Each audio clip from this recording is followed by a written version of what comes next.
요한복음 2장 13절부터 22절까지의 말씀. 한 절씩 교도하겠습니다. 유대인의 유월절이 가까운지라 예수께서 예루살렘으로 올라가셨더니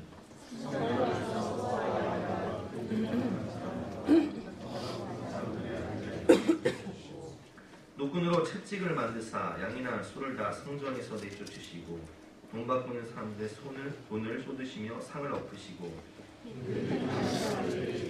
이것을 명령하사 네 아버지의 집으로 항상 집을 만들지 말라 하시니 제자들이 성경에 주의 전을 사모하는 열심히 나를 삼키라 한 것을 기억하더라.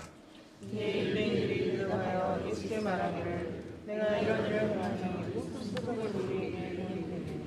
예수께서 대답하여 이르시되 너희가 이 성전을 헐라 내가 사흘 동안에 일으키리라. 유대인들이 이르되 이 성전은 46년 동안의 지었거늘 내가 사흘 동안에 일으키느냐 하더라. 그러나 예수는 성전된 자기 육체를 가리켜 말씀하시는 것이라. 인자 왕에서 살아나신 후에야 제자들이 이 말씀하신 것을 기억하고 성경과 예수께서 하신 말씀을 믿었다. 아멘.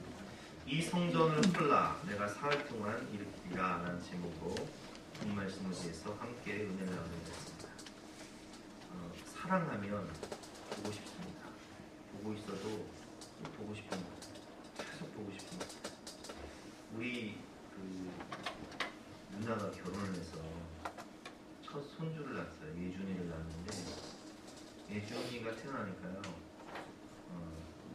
그렇게 보고 싶더라고요. 우리 어머니도 그래서 시간이 나면 예준이 보러 가고요. 저도 이제 조카니까 너무 보고 싶은 거예요. 애기가 방긋방긋 웃는 게 너무 이쁘고 보고 싶은 거예요. 그래서 이게 갔어요. 근데 우리 진겸이가 태어났을 때도 마찬가지예요. 이제 우리 아들이 태어나니까 또 첫 외손주는 태어났지만 첫 친손주는 또 처음 태어났잖아요. 그래서 월요일날 제가 교육제 가서 쉬면은 전화가 와요. 애기 데리고 와라. 그럼 데려갑니다. 그러면 놓고 가라는 거예요. 너는 볼 일이 별로 없으니까 애기 볼 테니까 그냥 가라는 거예요. 그래서 제가 월요일마다 가서 진개미를 놓고 오면은 그 아이가 어떤 날은요 이 기저귀를 가다가 오줌 싸는 거예요. 그럼 오줌을 뒤집어 쓰고서도 좋다고 웃는 거예요. 그냥 사랑하면 보고 싶은 거예요.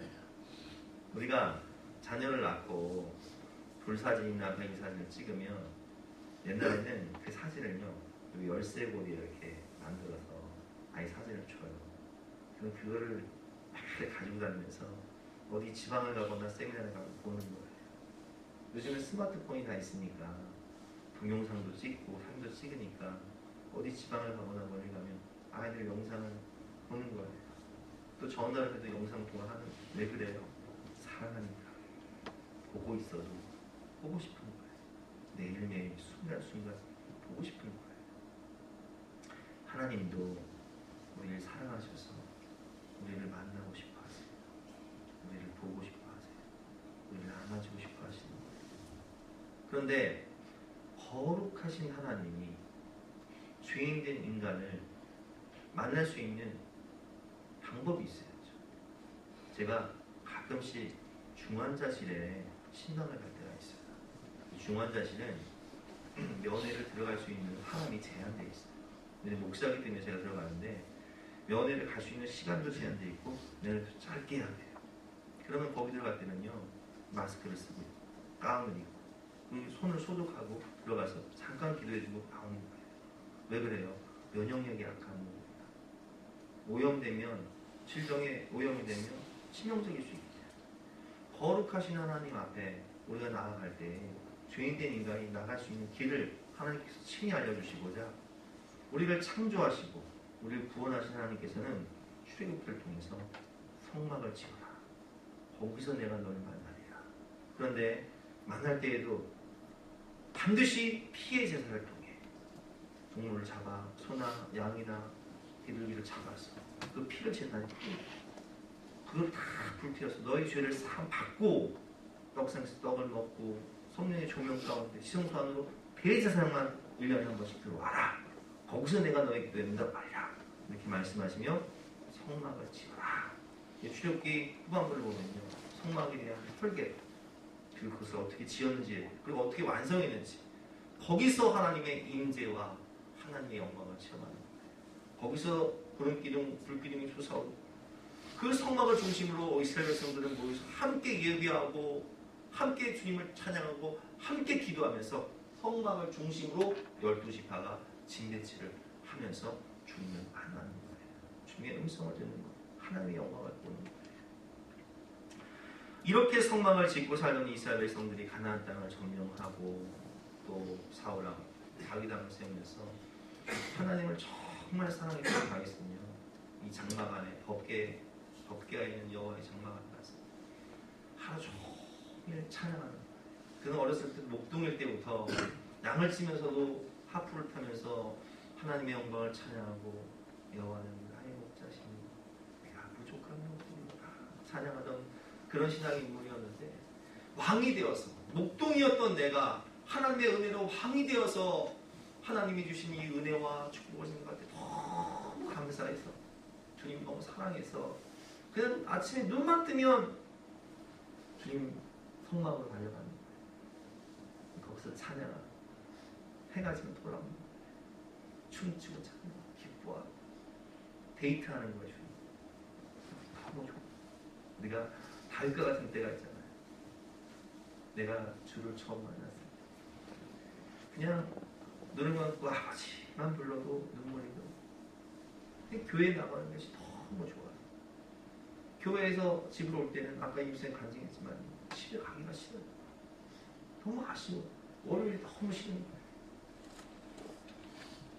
그냥 주님의 임재와 주님의 사랑 안에 거하는 거, 내 눈물을 닦아주시고 내 인생을 회복시켜주시고 나를 치유해주시고 내 기도를 들어주시고 나를 안아주시는 그 주님의 사랑이 너무 좋은 거예요. 그래서 다윗은 백향목 궁에 거하면서 하나님의 성막을 볼 때, 나는 이렇게 화려한 백향목 궁에 사는데 우리 주님의 법궤는 저렇게 초라한 장막 가운데 있습니다. 내가 주님을 위해서 무엇을 해드릴까? 그래서 하나님께 아주 아름다운 성전을 짓기로 결심을 합니다. 그러나 하나님께서는 나단 선지자를 통해서 뭐라고 말씀하시냐? 네가 나를 위해 집을 짓고자 하느냐? 됐다. 내가 너를 위해 집을 지어줄게 하면서 다윗의 이름을 위대하게 해주겠다는 약속과 함께 다윗의 집안, 즉 다윗의 후손으로 오실 예수 그리스도, 다윗의 자손으로 오실 예수 그리스도의 그 집안을 영원히 세워주리라 약속을 하십니다. 그래서 북이스라엘은 왕조가 바뀌어도 남유다는 다윗의 왕조가 끝까지 가는 거예요. 그리고 그 다윗의 후손으로 예수 그리스도가 오시는 거예요. 결국 다윗의 아들이었던 솔로몬이 이제 모든 주변의 나라를 다 정복하고 평안할 때에 하나님께 영광을 돌릴 아주 화려하고 아름다운 솔로몬이 성전을 건축합니다. 이것은 그 아름다운 백향목과 황금으로 지은, 레바논의 백향목과 황금으로 지은 너무나 아름답고 화려한 궁전이었어요. 거기서 주님을 만나겠다는 마음으로 백성들이 와서 기도하고 찬양하죠. 그런데 솔로몬이 모든 나라를 정복하고 이제 외교를 통하여서 천하를 통일하려고 이방의 공주들을, 이집트나 모압과 암몬의 공주들을 부인으로 첩으로 막 데려옵니다. 근데 그 여인들이 그냥 오는 것이 아니라 몰렉이나 밀곰 같은, 바알과 아세라 같은 이방의 우상들을 가지고 오는 거예요. 근데 외교를 통한 확장을 통해서 하나님의 성전은 신본주의를 상징해요. 하나님의 임재의 영광을 상징하고, 바벨탑은 인본주의를 상징하는데, 이 하나님의 거룩한 성전 안에 더러운 우상들을 이방의 여인들이 가져올 때 솔로몬이 그 우상들도 성전에 넣어라고 허락을 해요. 그래서 하나님이 선지자를 통해서 그 하나님의 거룩한 성전에 있는 우상들을 치워라 2번이나 경고를 하시지만, 솔로몬은 하나님의 경고를 무시해버리고 거룩한 하나님의 성전에 우상을 가둬놓습니다. 하나님께서 너의 그 죄악 때문에 나라가 이제 10지파가 너를 떠나 배반할 것이고, 이 하나님의 영광과 임재의 상징이었던 이 거룩한 성전에 더 이상 하나님의 영광, 임재가 떠나고 있는 거예요. 이게 중요한 말씀이에요. 하나님은요, 뭐라고 말씀하시냐? 고린도전서 3장을 보면 너희가 하나님의 성전이고 하나님의 성령이 너희 안에 거하시는 것을 알지 못하고, 내가 회개하고 거룩하고 주님이 오실 수 있는 거룩하고 회개하는 심령이 되면 주님은 나와 동행하시지만 내 마음의 탐욕과 죄악의 우상과 교만과 악한 인본주의 바벨탑 우상들이 가득하게 되면 거룩하신 성령님은 거하실 수가 없기 때문에 떠나십니다.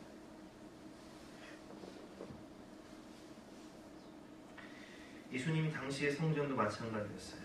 이제 이 솔로몬의 성전은 회파되고 바벨론에 의해서 무너질 때 이게 황금으로 지은 궁전이니까, 성전이니까 그 금을 가져가기 위해서요, 돌 위에 돌 하나도 남지 않고 다 무너뜨린 다음에 금을 다 긁어가 버립니다. 그러나 하나님께서 예레미야 선지자를 통해서 예언하신 대로 70년 포로 생활을 마치고 그들이 돌아와서 재건한 것이 스룹바벨 성전인데, 스룹바벨 성전은 솔로몬 성전이면서 너무 초라하고 볼품이 없었어요. 그래서 예수님 당시에는 이 헤롯 대왕이, 이 사람은 에돔 사람이거든요. 유대인이 아니에요.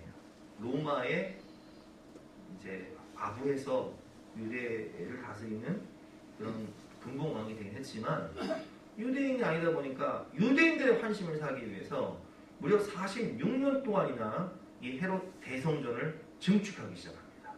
그래서 이 스룹바벨 성전이,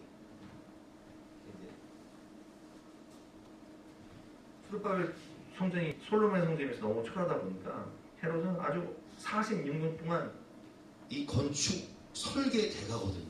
그래서 지금도요, 헤롯이 지은 그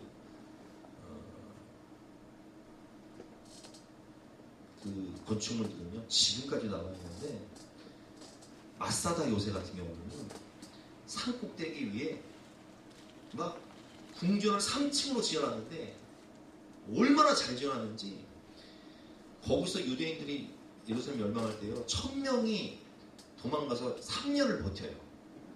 그렇게 잘 지어놓은 거죠. 근데 이 성전을 얼마나 잘 지어놨겠어요.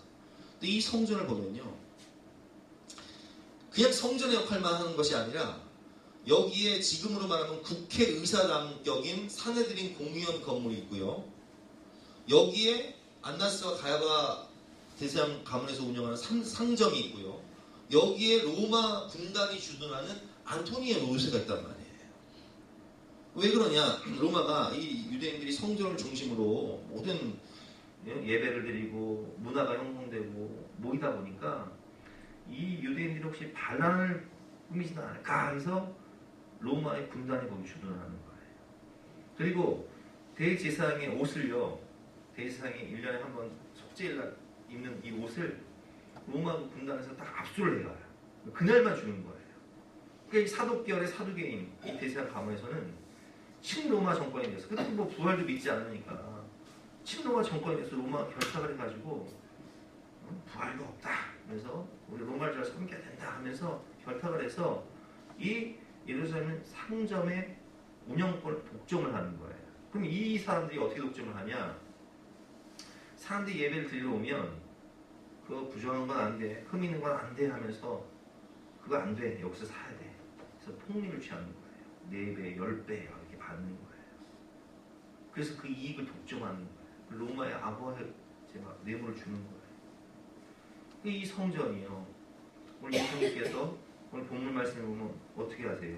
13절 말씀에 유대인의 유월절이 가까운지라 예수께서 예루살렘에 올라가셨더니 성전에서 소와 양과 비둘기 파는 사람들과 돈 바꾸는 사람들이 앉아있는 것을 보시고 노끈으로 채찍을 만드사 양이나 소를 다 성전에서 내쫓으시고 돈 바꾸는 사람들의 돈을 쏟으시며 상을 엎으시고 비둘기 파는 사람들에게 이르시되 이것을 여기서 가져가라, 내 아버지의 집으로 장사하는 집을 만들지 말라 하시니, 제자들이 성경 말씀에 주의 전을 사모하는 열심히 나를 삼키라는 것을 기억하라 라는 말씀처럼, 하나님의 영광과 임재의 상징이었던 이 거룩한 성전이 하나님을 예배하는 신본주의의 상징인 이 성전이요, 완전히 인본주의 바벨탑 되어버립니다. 거기는 탐욕만 가득하고 거긴 거짓만 가득하고 거기는 우상만 가득하고 하나님이 거하실 수가 없는 이 죄인된 인간들의 욕심만 가득한 정치적 장소요, 경제적 장소요, 군사적인 장소가 되는 거예요. 그래서 마가복음을 보면요, 우리가 요즘 마가복음 큐티를 하고 있는데 마가복음 11장에 보면 이 겉만 번지르르하고 입만 무성한 겉은 화려하지만 알맹이가 없는, 열매가 없는 이 성전의 모습을 예수님께서는 무화과 나무를 통해서 비유를 하세요. 그래서 마가복음 11장 12절에 보면 예수께서 그들이 베다니에 나왔을 때 예수께서 시장하십니다.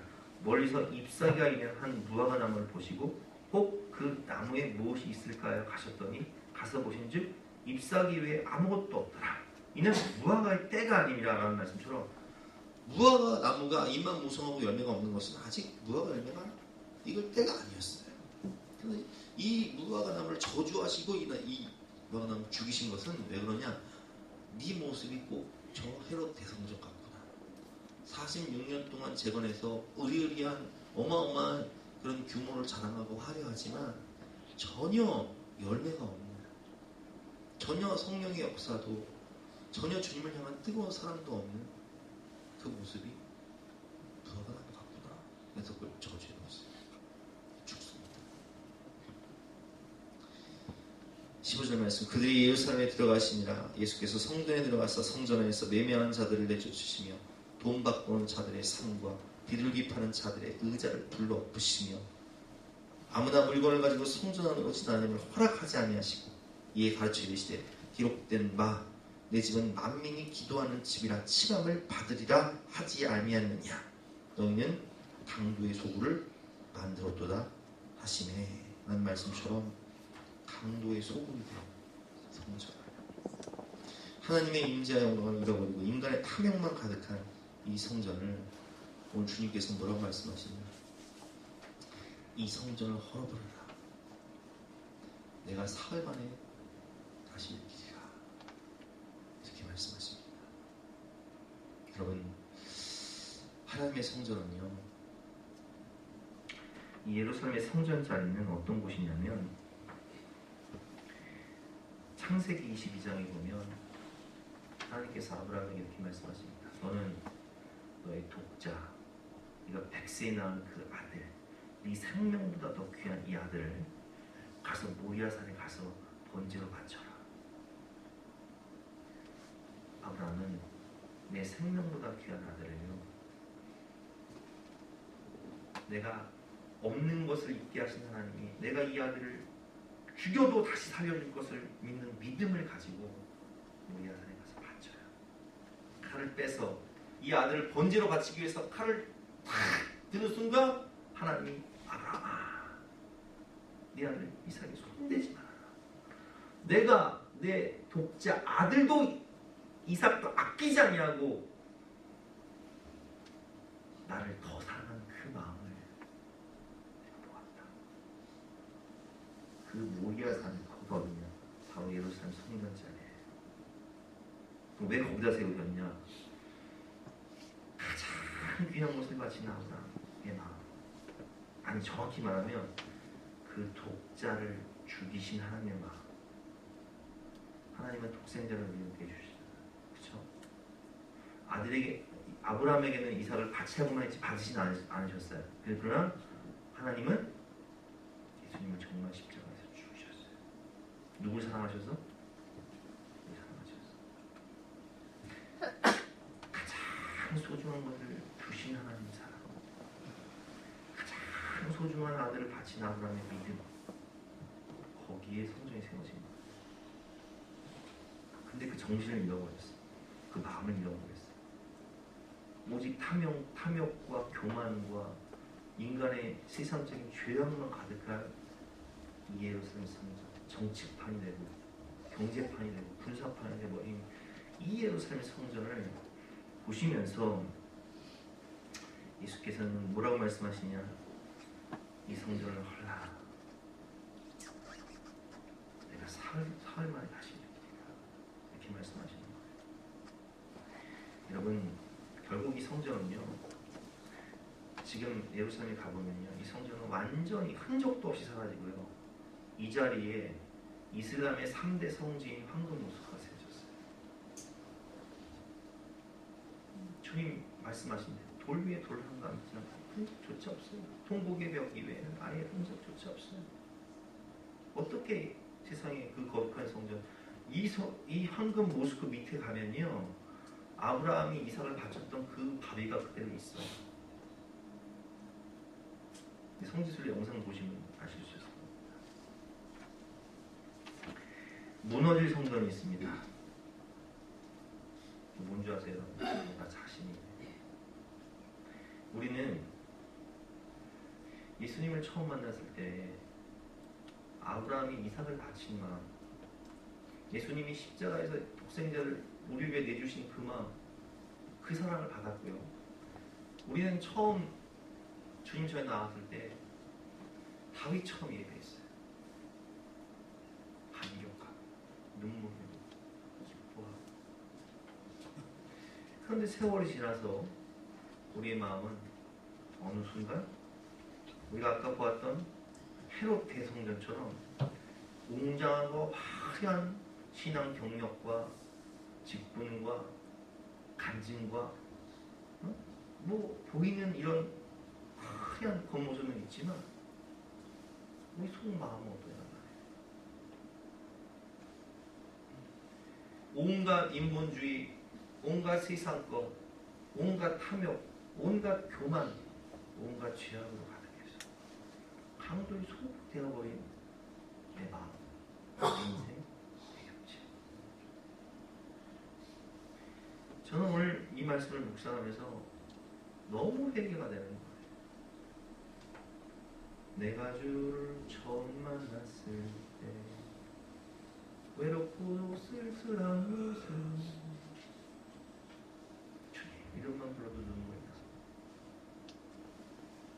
주님 한 분밖에 나를 위로해 주실 분이 없고 회복시킬 분이 없습니다. 그 사람 안에 포함 직분도 없고 가진 것도 없고 보이는 것도 없고 아무것도 없었지만 주님을 향한 뜨거운 사랑과 열정이 가득했던 성령의 임재와 하나님의 영광이 충만했던 그때는 잃어버리고 화려한 헤롯 성전처럼 직분과 신앙 경력과 화려한 스펙은 있지만 도무지 탐욕과 교만과 죄악과 세상 것만 가득한 우리의 모습, 우리의 인생, 우리의 마음. 그런 우리를 보면서 주님 말씀하십니다. 18절부터 22절 말씀이죠. 이 유대인들이 대답하여 예수께 말하기를 내가 이런 일을 행하니 무슨 표적을 우리에게 보이겠느냐. 예수께서 대답하여 이르시되 너희가 이 성전을 헐라 내가 사흘 동안에 일으키리라. 유대인들이 이르되 이 성전은 46년 동안 지었거늘, 헤롯이 46년 동안 공주해서 지었거늘 내가 3일 동안 일으키겠느냐? 그게 가능하겠느냐? 그러나 예수는 성전된 자기 육체를 가르쳐 하신 말씀입니다. 예수님이 십자가에서 죽으시고 3일 만에 부활하사 참된 성령님 주의 몸된 교회를 세우십니다. 그럼 이 교회는 어떻게 세워지냐? 예수 그리스도의 보혈 피로 세워진 겁니다. 생명값으로 세워진 겁니다. 그리고 부활하시사 초대교회 오순절 성령님을 통해서 세워진 이 교회는요, 어찌할꼬 회개의 눈물이 있고 거기는 십자가에서 흘리신 보혈이 뚝뚝뚝뚝 떨어져 그 피로 씻김 받은 죄사함의 은총이 있고 거기는 성령의 권능을 받아 내가 죽기까지 순종하리라 하는 순종과 충성과 결단이 있어요. 주님께서 오늘 뭐라고 말씀하시냐? 너희 옛사람 벗어버려라. 너희 껍데기 신앙 벗어버려라. 이 성전을 헐어버려라. 내가 사흘 동안 다시 일으키리라. 성령이 구하시는 진짜 성전, 주님의 모든 교회를 얘기하는 거예요. 에베소서 1장 22절과 23절 말씀이죠. 또 만물을 그의 발 아래 복종하게 하시고 그를 만물 위에 교회의 머리로 삼으셨느니라. 교회는 그의 몸이니 만물 안에서 만물을 충만하게 하시는 이의 충만함이니라. 아멘. 철저한 회개와 어찌할꼬 내가 이대로 가다가는 지옥 갈 수밖에 없다는 철저한 회개와 예수 그리스도의 이 십자가 보혈 앞에 나와 죄 사함을 받기 위한 철저한 회개와 그 보혈로 씻김 받은 그 기쁨 가운데 성령의 권능을 받아 죽기까지 충성하는 초대교회가 여기서 세워지는 거예요. 여기는 절대 순종밖에 없어요. 여기는 오직 하나님의 영혼과 하나님의 임재, 하나님의 말씀, 하나님의 뜻밖에 없는 거예요. 인간적인 교만, 탐욕, 인본주의 하나도 없어요.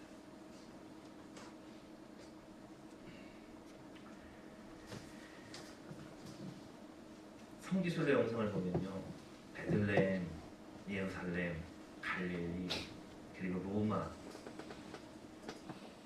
유럽의 바르셀로나, 어마어마한 규모의 성전이요 많습니다. 근데 예배 드리는 성전은 별로 없어요. 그냥 관광지, 박물관이에요. 그걸 성전이라고 말 수 있습니까? 그런데 반대로 저 북한이나 중국에 지하교회라고 있습니다. 그 지하교회는 건물이 있을까요? 없을까요?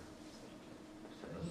가정에서 예수님을 구주로 영접하고 내가 구원받기 위해서 내가 주님 예배하기 위해서 목숨 걸고 예배를 드립니다. 가정에서 두세 사람이 모여서 혹은 뭐 10대 사람이 모여서 혹은 100명이 모여서 예배를 드리는데 예배 드리다 발각되면 순교를 각오해야 돼요. 근데 거기에는 성령의 임재가 있어요. 거기에는 하나님의 영광이 있어요. 거기에는 절대 순종이 있어요. 거기에는 죽기까지 주님의 사랑받기 등이 있어요. 여러분, 무엇이 진짜 성전입니까? 물론 우리도 보이는 건물에서 모이죠. 우리처럼 보이는 건물에서 모여서 하나님 뜨겁게 사랑하고 또 예배하고 이거 축복이죠. 그러나 제가 여기서 말씀드리고 싶은 것은 형식과 모양이나 껍데기가 중요한 게 아니라 겉모양이 중요한 게 아니라 그 속에 열매가 있냐 없냐. 주님을 향한 뜨거운 사랑, 절대 순종, 순교적인 믿음이 있느냐 없느냐.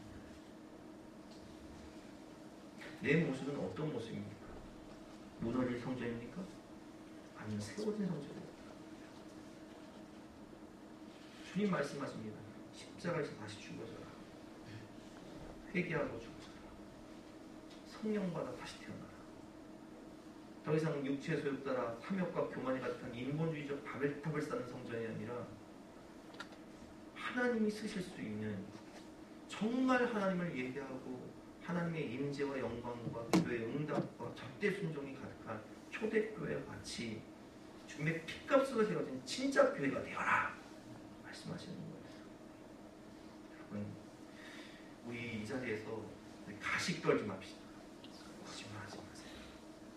저도 이 말씀 앞에 서서 제가 한 주간 이 말씀을 묵상하면서 너무 죄스러워 회개하고 싶어요. 주님, 나의 옛사람은 무너뜨려 주시고 나의 껍데기는 무너뜨려 주시고 성령이 나를 쓰시고 절대 순종적 삶, 주님의 뜻이 이루어지고 하나님의 영광과 임재가 가득한 참된 교회가 되는 제 삶이, 제 마음이 되게 하여 주시옵소서. 이렇게 기도하며 준비했어요. 함께 그렇게 회개하고 기도했으면 좋겠습니다. 우리에게는 소원이 하나 있네. 우리 함께 가사를 깊이 생각하면서 찬양하고 그랬으면 좋겠습니다.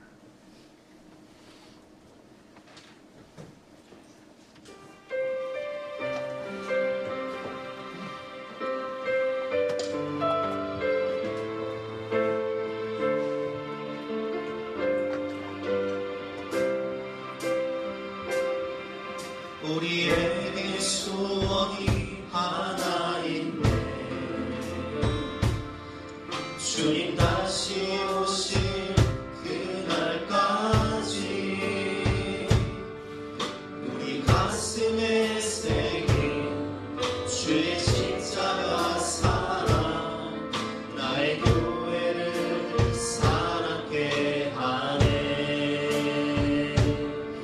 주의 교회를 향한 우리 마음 희생과 포기와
화려하고 웅장해 보이지만 신앙의 경력과 연륜과 직분도 있지만 속은 탐욕과 죄악과 온갖 세상 것과 시기와 음란과 질투와 분노와 염려와 근심과 걱정과 온갖 사단이 준 씨앗들이 자라 가라지가 되는 허물어져야 될 성전과 같은 모습이 너무나 많습니다. 하나님, 우리의 죄악을 용서해 주시고 우리의 옛사람 껍데기뿐인 이 무화과 나무 같은 우리의 삶을 주님 기경하여 주시고 새롭게 하셔서 회개함으로 성령 받아 주님이 쓰시기에 합당한 초대교회 같은 참된 교회가 될 수 있도록 하나님 우리를 변화시켜 주시옵소서. 하나님의 임재가 있고 하나님의 영광이 있고 주님의 음성을 듣고 그 음성에 절대적으로 순종하며 주를 위해 살고 주를 위해 죽을 수 있는 참된 교회, 참된 순종, 참된 주님의 몸이 될 수 있도록 우리를 변화시켜 주시옵소서. 그 임재 가운데 그 영광 가운데 나아가 주님과 하나가 되고 연합할 수 있는 우리 삶이 될 수 있도록 역사해 주실 것을 믿고 감사드리며 예수 그리스도 이름으로 기도드렸사옵나이다. 다시 한번 사용할 때 주님의 임재와 영광이 가득한 거룩한 성전이 주시옵소서. 다시 찬양하겠습니다.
유럽에 가면 너무나 화려하고 너무나 아름다운 문화재 같은 박물관 같은 성전들이 많이 있습니다.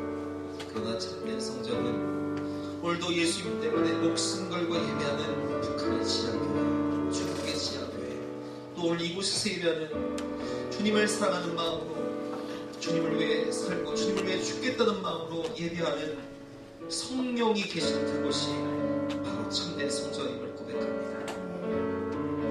오늘도 화제의 현장 가운데 교회의 예배당은 무너졌지만 그럼에도 불구하고 주님을 마음으로 모시고 주님 뜻대로 살겠다고 예배하는 그곳에도 주님은 계시고 오늘도 죄악을 버리고 탐욕을 버리고 교만을 버리고 오직 하나님만이 나의 왕이시요 예수님만이 나의 구주시며 주님 말씀 따라 주님 성령의 감동하심 따라 순종하며 살겠다는 고백을 하는 성도님들의 마음에도 주님은 임재하셔서 우리를 주님의 몸된 교회로 사용하시겠다고 약속하셨습니다. 하나님 우리의 옛사람, 우리의 교만, 우리의 탐욕, 우리의 인본주의를 버리고 우리의 세상 것을 사랑하던 마음을 버리고 오직 주님만 사랑하며 주님의 임재와 영광 앞에 나와 진실한 마음으로 예배드릴 때 주님 우리에게 말씀하여 주시고 영광의 빛을 비춰주시고 우리를 치유하시며 우리를 새롭게 변화시켜 주시옵소서. 감사드리며 예수 그리스도 이름으로 기도드렸습니다.